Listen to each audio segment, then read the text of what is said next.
Vamos ver aqui a Joyce. Bora.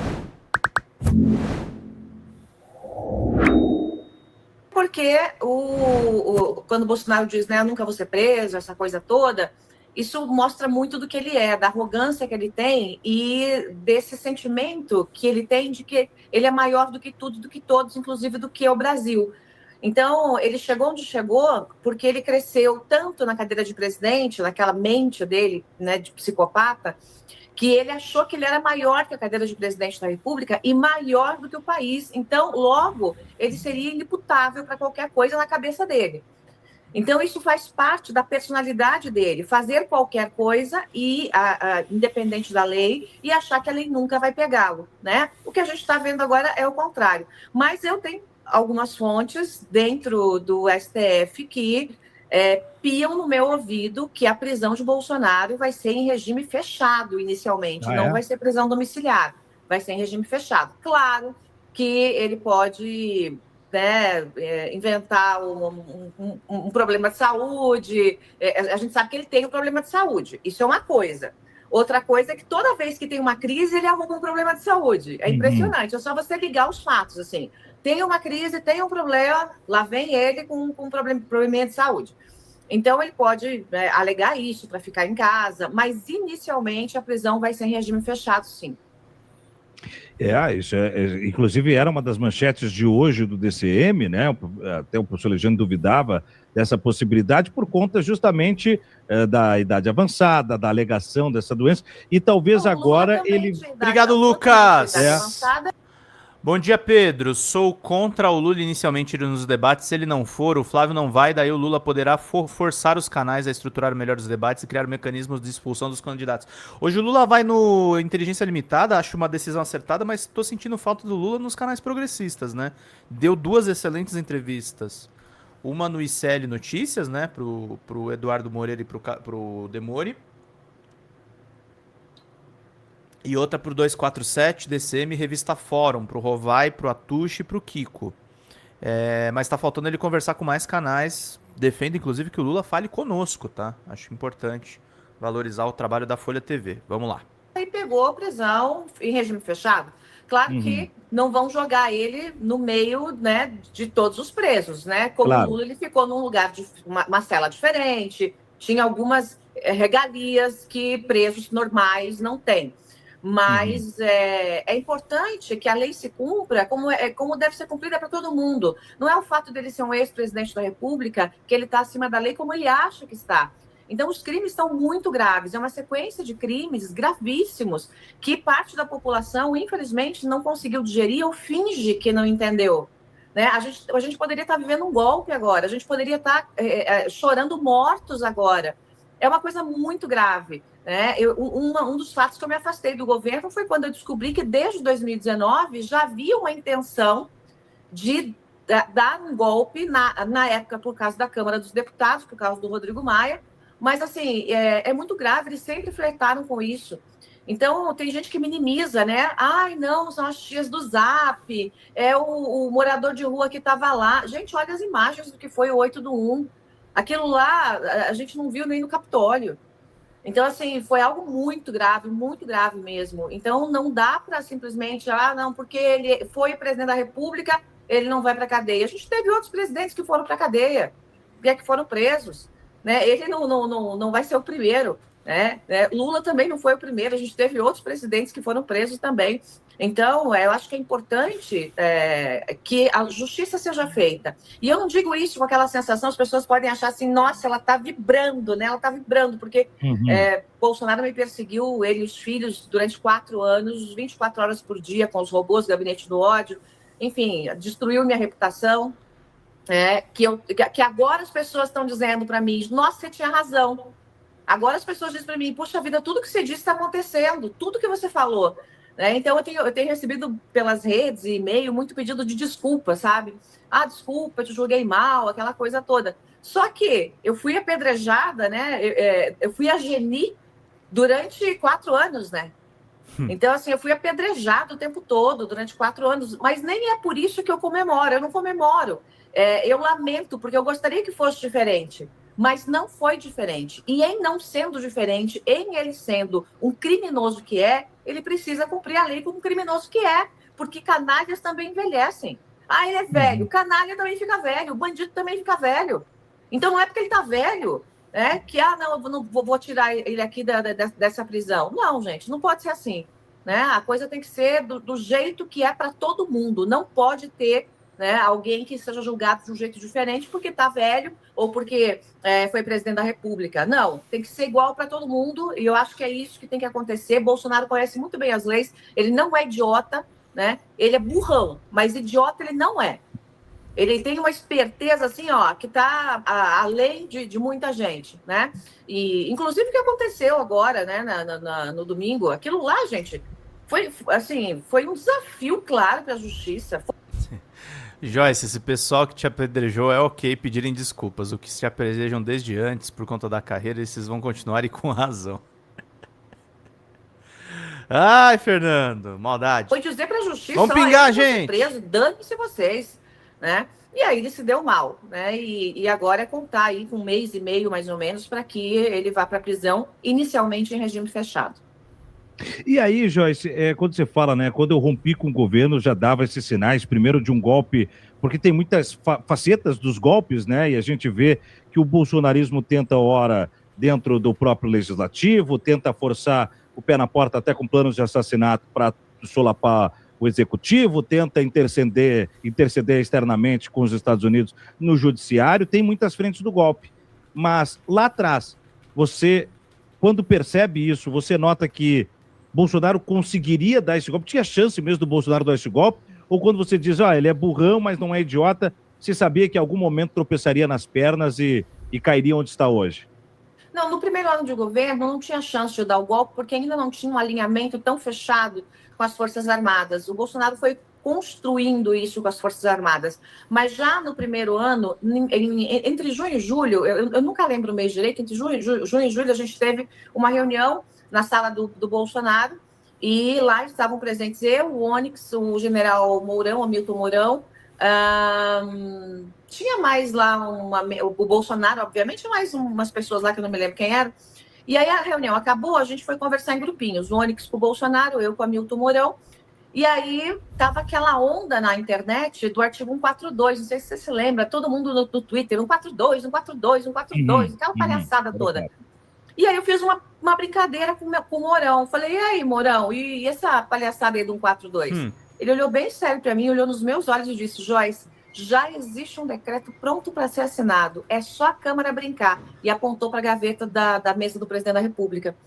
Aquilo me subiu frio na espinha, assim, um negócio que eu já tinha decidido deixar o governo logo depois da reforma da Previdência, mas ali para mim foi o ponto final. Eu fiquei tão desesperada com aquilo que ele disse, por tamanha gravidade, e aí eu faço uma correção com o que você falou, os bolsonaristas, né, flertam com o golpe. Eu era bolsonarista e nunca flertei com golpe nenhum, e deixei de ser bolsonarista, e acho que nem todos, tenho certeza, os bolsonaristas da Câmara, nem todos compactuariam com isso, mas a família Bolsonaro, sim. Então eu vou centrar na família Bolsonaro. Eu saí dali, eu fui direto, fiz uma ligação para o Toffoli, que era presidente do Supremo, e no outro dia, num sábado, eu fui na casa do Toffoli e contei para ele que existia já um documento preparado para ser assinado, caso não houvesse um entendimento com a Câmara, chamando ou 142 ou um estágio de sítio, aí eu não sei os detalhes do documento. E deixei essa informação nas mãos do presidente do Supremo. Né? Falei para ele, olha, tome suas medidas. E eu ali tentando fazer, eu como líder do governo no Congresso, fazer com que as coisas andassem, com que o Rodrigo Maia e o Bolsonaro tivessem o mínimo de civilidade, porque o Bolsonaro atacava o Rodrigo Maia publicamente, era uma coisa horrorosa, e eu ficava depois limpando a sujeira, né? Tentando sempre, porque eu tive uma ótima relação com o Rodrigo Maia, tenho uma relação ótima com ele, então foi isso que aconteceu, né? E eu como com dever de cidadã, eu tinha que contar para o presidente do Supremo, eu não podia simplesmente falar na rede, não, eu tinha que colocar para uma instância, né, tão alta quanto o executivo que estava acontecendo. E aí, já você diz, né, nem todo bolsonarista tem essa sanha golpista, porque eu fui bolsonarista, você disse, e é natural hoje, né, num distanciamento, você perceber todas as incoerências e as incongruências.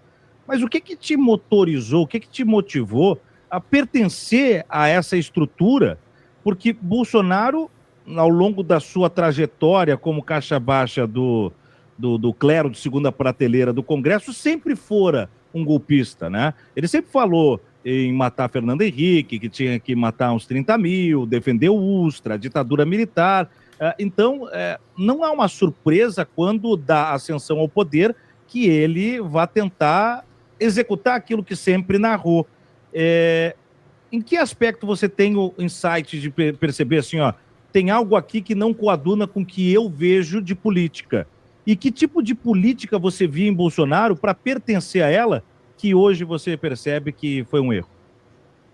Na verdade, eu tinha o meu jeito de fazer política sem ter partido. Eu sempre fui uma jornalista de política, né? Uhum. E estava num momento de grande ascensão, já tinha sido... Dizem que Toffoli aconselhou o Jair a sair e não ficar no país depois do resultado da eleição. Será? O Toffoli abriu o inquérito das fake news, tá? Ele que meteu o Bolsonaro no processo do golpe. Tá, o relator depois foi o Alexandre de Moraes, que executou de fato. Mas o Toffoli que abre. Gente, 105 e 2 membros, vamos contribuir, turma. 10 e 21, eu tenho que viajar, gente. Daqui a pouco eu tenho que encerrar a live e vai encerrar no vermelho, gente. Vai encerrar no vermelho e vai ser aquele trololó amanhã pra gente tentar cobrir a meta de hoje. Vocês me ajudam, gente? Vamos lá, um pouquinho de cada um, 700 pessoas assistindo. Interesse tem. Eleita por 3 anos consecutivos, a maior influenciadora nas redes sociais em economia, política e atualidades. Né? Fazia meu jornal, o Jornal da Joyce, que tinha mais audiência que CBN, mais audiência que Band News, mais audiência que Jovem Pan.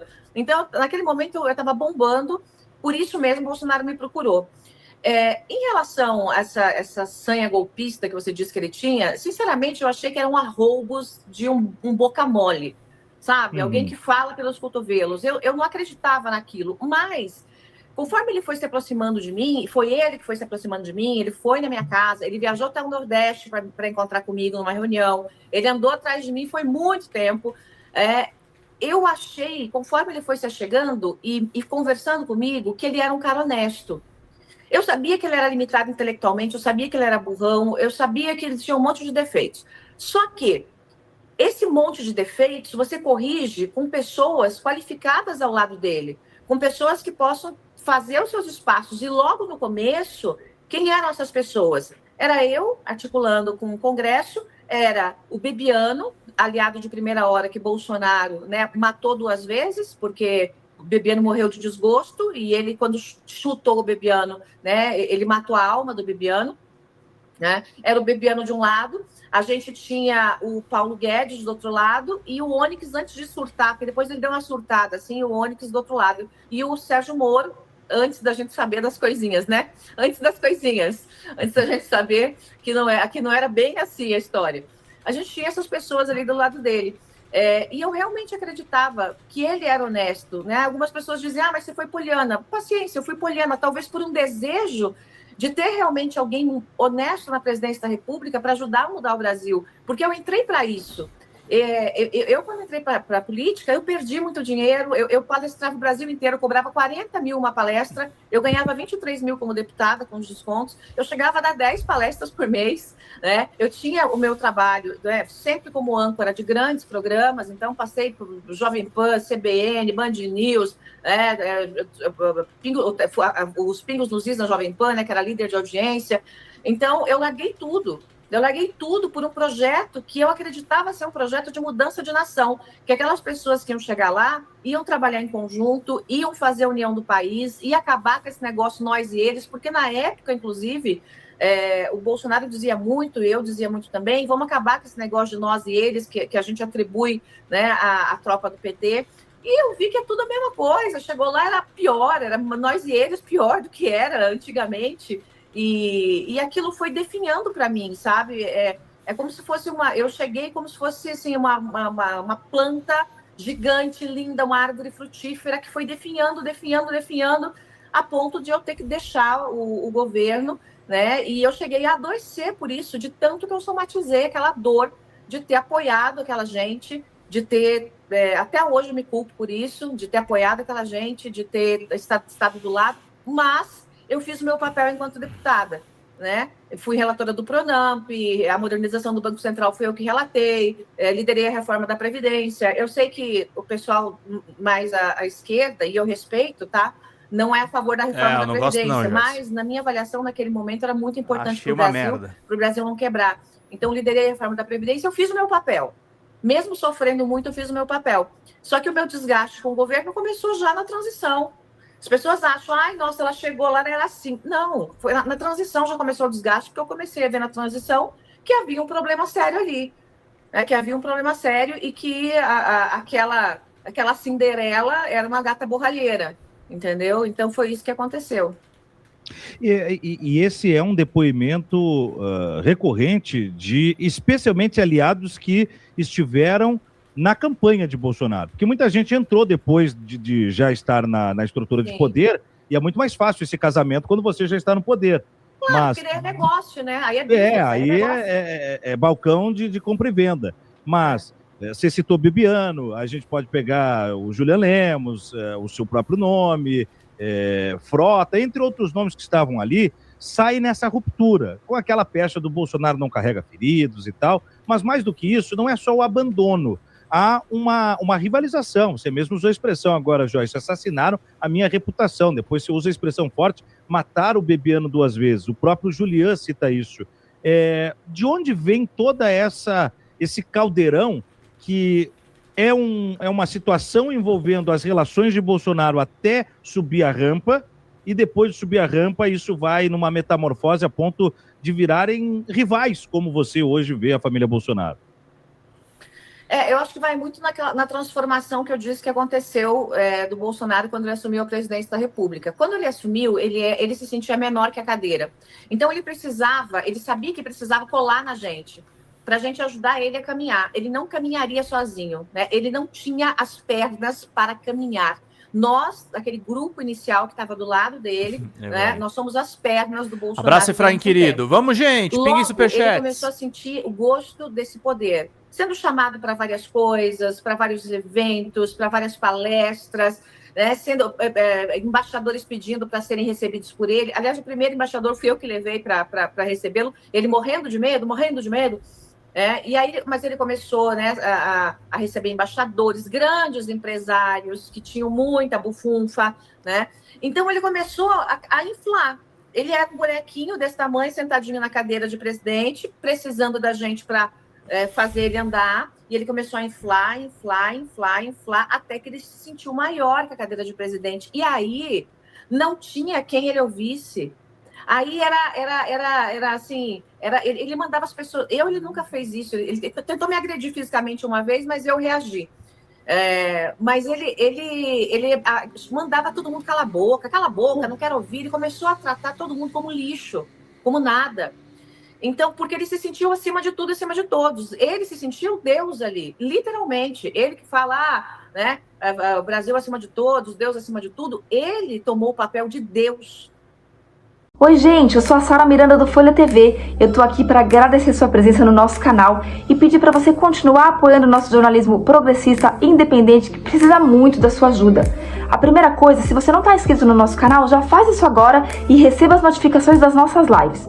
Além disso, você pode acompanhar toda a nossa programação durante a semana. Também tem outras formas de você continuar nos apoiando financeiramente. Uma delas é pelo Pix, folhademocrata@gmail.com. Também temos o apoia-se/Folha TV, onde você faz contribuições mensais e recorrentes e nos ajuda muito. Além disso, você pode se tornar membro do nosso canal. Clica lá no YouTube em tornar-se membro, veja qual é o pacote que melhor cabe no seu bolso e fique mais pertinho da gente, inclusive em grupo de WhatsApp com toda a nossa equipe com quem você pode interagir. Apoiar um canal progressista também é uma forma de militância. Então fica aqui com a gente, apoia o Folha TV, eu te vejo nas próximas lives. Beijo, até mais!